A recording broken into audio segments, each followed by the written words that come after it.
Well, folks, buckle up. It seems our old pal Donald Trump is back in the Oval Office and already stirring up a geopolitical storm. This time, it's not about nuclear codes or Twitter feuds. No, this time he's set his sights on something even bigger, renaming the Gulf of Mexico. You heard that right, the Gulf of Mexico.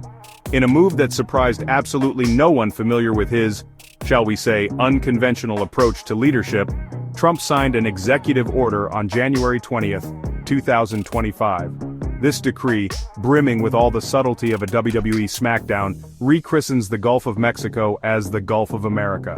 Why, you ask? Well, according to the man himself, the US does most of the work there and the Gulf is basically ours. Because, you know, geography works that way. You build a few oil rigs and suddenly it's your ocean. The executive order titled Restoring Names That Honor American Greatness also, and this is the kicker, reverts Denali back to Mount McKinley.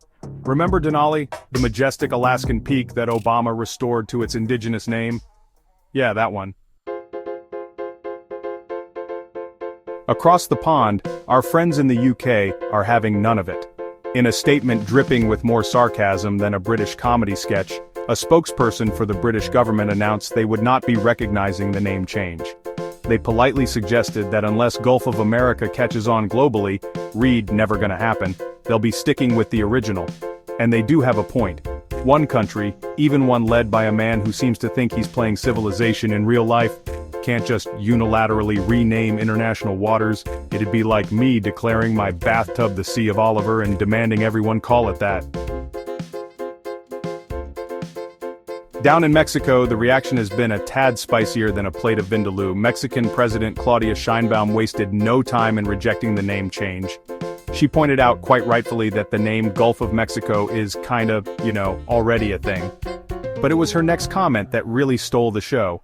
In a moment of pure diplomatic brilliance, she joked about renaming the United States Mexican America. Touché, Madame President, touché.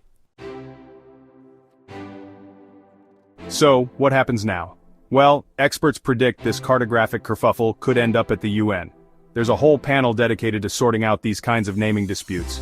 Imagine the debates, the diplomatic back and forths, the inevitable Twitter wars. It'll be like the Falkland Islands, or should I say, the Malvinas, all over again. Meanwhile, back in the real world, map makers and navigation app developers are scratching their heads. Do they cave to political pressure, or stick with geographical accuracy?